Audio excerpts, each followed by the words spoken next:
साथियों नमस्कार, मैं सत्येंद्र कुमार। आज हम लोग दिल्ली में हैं और दिल्ली में हमारे साथ हैं परिसंघ के राष्ट्रीय महासचिव ओम सुधा जी।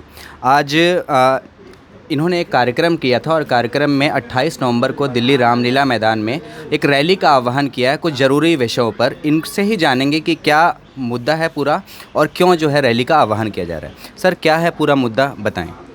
इस देश में नई संसद बनकर तैयार है, संसद भवन। चर्चा है कि उसका नाम ये संघ भाजपा वाले गोलवलकर भवन रखना चाहते हैं। हम लोग चाहते हैं कि उस संसद भवन का नाम बाबा साहब डॉक्टर अंबेडकर के नाम पर हो।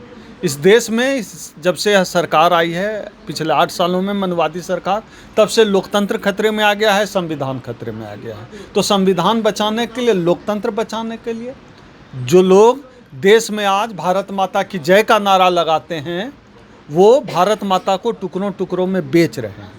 आरक्षण लगभग खात्मे पर है। न्यायपालिका में आरक्षण नहीं है।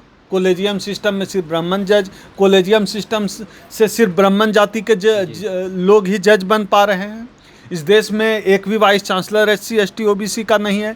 टीवी में एंकर SC ST OBC का नहीं है। हमारी भागीदारी कहीं नहीं है।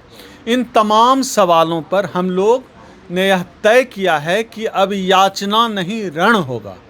इसलिए हम लोगों ने हमारे अखिल भारतीय परिसंघ के राष्ट्रीय अध्यक्ष माननीय डॉक्टर उदित राज जी के नेतृत्व में 28 नवंबर 2022 को दिल्ली के रामलीला मैदान में एक रैली का आह्वान किया है।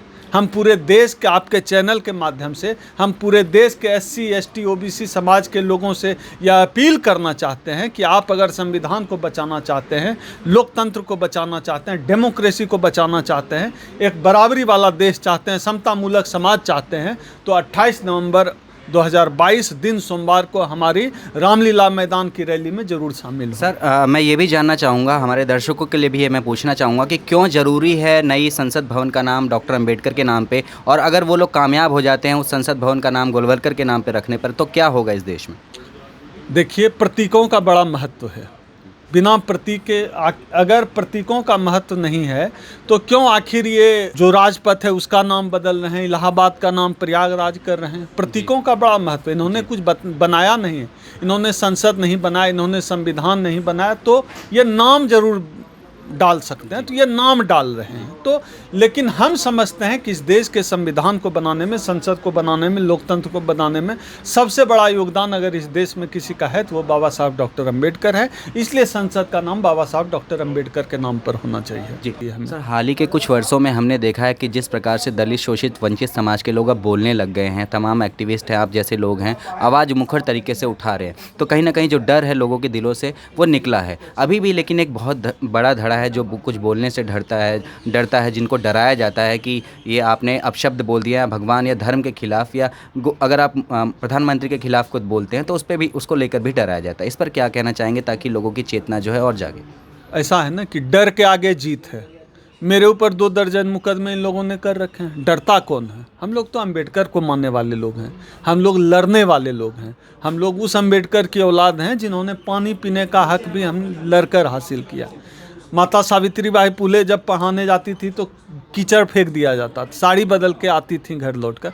तो हम माता सावित्रीबाई फुले के वंशज हैं, अम्बेडकर के उत्तराधिकारी हैं। हम लोगों को किस बात का डर? हमारे पास खोने के लिए क्या है, लेकिन बचाने के लिए और पाने के लिए बहुत कुछ है। बचाने के लिए हमारे पास बाबा साहब की परंपरा, फुले की परंपरा, पेरियार की परंपरा, हम सबके कंधे पर आज इस देश के संविधान को बचाने की जिम्मेदारी है, लोकशाही को बचाने की जिम्मेदारी है, देश को बचाने की जिम्मेदारी है, आरक्षण बचाने की जिम्मेदारी है।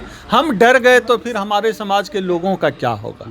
हम डरने वाले लोग नहीं हैं, हम लड़ने वाले लोग हैं। सर, जिस तरीके से संसद, जिसमें कि संविधान के जो क्रियाकलाप है उनको कार्यान्वित किया जाता है, अंबेडकर जी का संविधान बनाने में बहुत बड़ा योगदान है, और जाहिर सी बात है कि नए संसद भवन का जो नाम है वो कहीं ना कहीं अगर वो अंबेडकर जी के नाम पर हो, इतिहास को दोहराया जाएगा। लेकिन ये लोग नहीं चाहते हैं। सर, क्या कहेंगे? बिल्कुल नहीं चाहते हैं। इसीलिए लगातार हम लोग, जब से संसद भवन के बनने की प्रक्रिया शुरू हुई है, हम लोग लगातार नई संसद भवन का नाम बाबा साहब डॉक्टर अंबेडकर के नाम पे करना चाहते हैं। तेलंगाना विधानसभा ने इसको पारित भी कर दिया है। कल हैदराबाद में हमारे साथी महेश्वर राज जी को पुलिस ने अरेस्ट कर लिया प्रदर्शन करते हुए। और लगातार पूरे देश में, चाहे मध्य प्रदेश हो, बिहार, उड़ीसा, कर्नाटक, केरल, बंगाल, कहीं भी हो, जम्मू कश्मीर, पूरे देश में हम लोग इसके लिए लगातार कार्यक्रम कर रहे हैं। और मैं आपके चैनल पे पोस्टर दिखा देता हूं। 28 नवंबर 2022 को सोमवार को हम लोग जो रैली कर रहे हैं, उस रैली का हमारा मुख्य मुद्दा ही है कि नई संसद भवन का नाम बाबा साहब डॉक्टर अम्बेडकर के नाम पर हो। क्योंकि सर देश में अभी भी बहुत बड़ी जनसंख्या में लोग जो हैं साक्षर नहीं है, पढ़े लिखे नहीं हैं, ऐसे में प्रतीकों का अपने आप में ही एक महत्व हो बहुत जाता है। ज़्यादा प्रतीकों का बहुत महत्व है। हम लोग जब जय भीम का उद्घोष करते हैं तो हमारे अंदर एक ऊर्जा आ जाती है। हमको लगता है कि हमारे अंदर बाबा साहब डॉक्टर अम्बेडकर का अंश है। जी। तो प्रतीकों का बहुत लेकिन महत्व सर कहीं ना कहीं जन नेताओं, जो जनप्रतिनिधि हैं, उनका जो है इसमें सम्मिलित, मैं बोल रहा हूँ, बहुत कम सम्मिलित हो रहे हैं। इस पर क्या कहना देखिए क्या है, यह जनता की लड़ाई है। हम किसी राजनेता के भरोसे नहीं कर रहे हैं, हम जनता के भरोसे कर रहे हैं। हम इस देश का जो SC ST OBC समाज, जो इस देश का जिसको 90% माना जाता है, उनकी लड़ाई है। यह लड़ाई सड़क पर, यह कोई वोट लेने की लड़ाई नहीं है। यह जो रैली हम 28 नवंबर को कर रहे हैं, यह किसी वोट लेने के लिए नहीं है। यह हमारे आत्मसम्मान की लड़ाई है। यह इस देश के अम्बेडकरवादियों के अस्मिता की लड़ाई है। तो यह आत्मसम्मान की लड़ाई किसी राजनीतिक दल के भरोसे नहीं लड़ी जाएगी। सर ये लड़ाई का आगाज है, इसका आखिरी क्या होगा अगर हम आप लोगों की लड़ेंगे। देखिए क्या है कि हम लड़ेंगे। हमारे पास, हम लड़ेंगे इसलिए क्योंकि हमारे पास लड़ने के अलावा कोई विकल्प नहीं है। हमारे पास लड़ने के अलावा कोई चारा नहीं है। यह हमारा आखिरी जो है हथियार है, लड़ाई। इसलिए हमने इस बार कहा है अब याचना नहीं, रण होगा। तो हम लड़ रहे हैं। एक आखिरी सवाल मेरा होगा सर, अभी हाल ही में जो 22 प्रतिज्ञा वाला मुद्दा है, जो देश में काफ़ी गरमाया था, उसके बाद तमाम जो है देश में जो है जागृति फैली थी 22 प्रतिज्ञाओं को लेकर भी। हाल ही में जो राजेंद्र पाल गौतम जी हैं, उनको धमकी भरा धमकियां भी मिली थी कि उनको सर काटने की बात हुई थी, 50 लाख रुपए देने की बात की गई थी। उस पर क्या कहना चाहेंगे? जो हिंदू सन्यासी ऐसा कह रहा है कि सर काटने पर 50 लाख का इनाम देंगे, पहले तो ED और CBI की रेड पड़नी चाहिए। उस नंग धड़ंग साधु, जो अपराधी साधु है, उसके पास 50 लाख आया कहाँ से? दूसरा, यह आदमी अपराधी है। यह जो हिंदू संत ने धमकी दी है सर काटने के, यह आदमी अपराधी है। ये इस आदमी का हाथ पैर बांधकर, जंजीर में बांधकर इसको रखना चाहिए। नहीं तो हो सकता है आते जाते रास्ते में किसी को दांत से आदमी काट खाएगा। ये किसी को, ऐसे हिंदू संत को जो इस तरह की बात करे, जंजीर में बांध कर रखना चाहिए। अमित शाह जी को मैं कहना चाहता हूं, इस आदमी को, इस हिंदू सन्यासी को जेल में डालिए, हाथ पैर बांध कर रखिए, नहीं तो आपको भी हपक लेगा। लेकिन सरकार खामोश नजर आती है। जब कोई वंचित शोषित समाज का आदमी ऐसी बात कहता है तो भावनाएं आहत हो जाती हैं। आज खुलेआम जो है गले काटने की बात कर रहे हैं, फिर भी कोई एक्शन न होता नजर नहीं आता। होगा नहीं ना, ये तो राम राज्य आ गया है ना। ये तो राम का राज्य है, जहाँ शंभू का गला काटा गया था। ये तो राम का राज्य है, जहाँ एकलव्य का अंगूठा काटा गया था।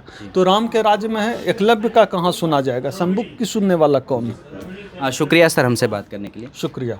तो ये डॉक्टर ओम सुदात हैं, जो महासचिव हैं परिसंघ के, और संसद भवन का, जिस तरीके से जो नई संसद भवन बन रही है, उसका नाम जो है डॉक्टर अंबेडकर के नाम पर एक मुहिम इन लोगों ने छेड़ी है, और जिसके लिए 28 नवंबर को जो है रामलीला ग्राउंड में एक रैली की जाने वाली है। और देश भर के तमाम जो दलित शोषित वंचित समाज के लोग हैं और तमाम राजनीतिक पार्टियों से भी ये अपील की जा रही है कि सभी अपने अपने झंडे और बैनर को लेकर रामलीला मैदान में 28 नवंबर को पहुँचे, और जो कार्यक्रम है नई संसद भवन को डॉक्टर अंबेडकर के नाम पर रखे जाने पर उसमें अपना सहयोग दें, सहभागिता करें। शुक्रिया। मैं हूँ सत्येंद्र कुमार, दिल्ली। आप देख रहे थे जन निर्माण भारत।